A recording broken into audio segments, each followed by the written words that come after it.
آخری چیز ہے، اس کے بعد بھی اگر آنکھ نہیں کھلتی کسی انسان کی تو میں نہیں سمجھتا کہ وہ اپنے گرد اس نے جو یہ فلا تزکوا انفسکم، اس نے جو اپنے گرد تزکیہ نفس کا ایک مصنوعی حالہ بنا لیا ہے، کبھی بھی وہ اس حالے سے نکل سکے گا اگر اس حدیث سے بھی آنکھ نہ کھلی۔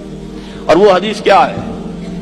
مولانا اشرف علی تھانوی نے اس کو اپنے جو خطبات جمعہ ہیں ان میں نقل کیا ہے، بیہقی کی روایت ہے۔ اوحى اللہ عز وجل الی جبرائیل علیہ الصلوۃ والسلام ان اقلب مدینۃ کذا وکذا باہلھا، اللہ نے حکم دیا حضرت جبرائیل کو فلاں فلاں بستیوں کو الٹ دو اس کے رہنے والوں سمیت۔ قال فقال، حضور نے فرمایا، اس پر حضرت جبرائیل نے عرض کیا بارگاہ خدابندی میں،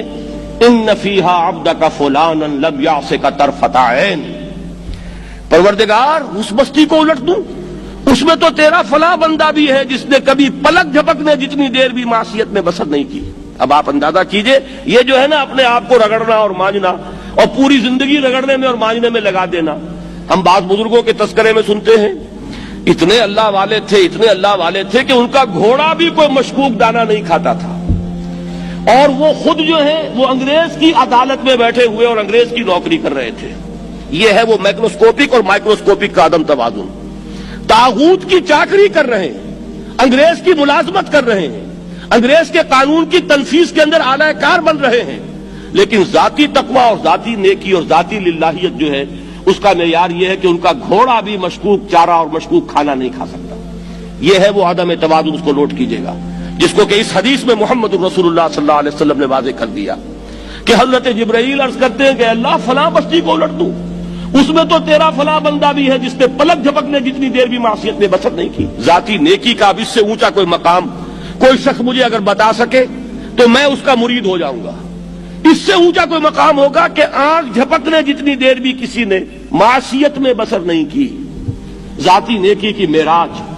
لیکن حکم کیا ہوا بارگاہ خداوندی سے؟ قال فقال، حضور نے فرمایا،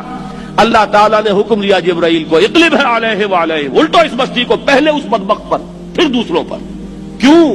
فإن وجهه لم يتمعر في ساعة قط، اس لیے کہ اس کا چہرہ کبھی میری غیرت میں سرخ نہیں ہوا، اس چہرے کا رنگ نہیں بدلا۔ بے غیرت انسان، بدیاں پھیلتی رہیں، میرے دین کو روندا جاتا رہا، میری شریعت کی دھجیاں بگڑتی رہیں، عوامر کا مذاق اڑایا جاتا رہا، نواہی کے لیے دنیا کے اندر جن چیزوں سے میں نے روکا اس کے لیے فلسفے تراشے گئے، اور یہ لگا رہا مست رکھو ذکر و فکر صبح گاہی میں اسے، یہ سوائے ذاتی اپنے اس اصلاح کے اور ذاتی تقوی کے اور ذاتی نیکی کے اور ذاتی عبادت گزاری کے یہ میدان میں نہیں آیا، اس کا خون نہیں کھولا کبھی، اس کے چہرے کا رنگ متغیر نہیں ہوا، لہذا یہ دوہرا مجرم ہے۔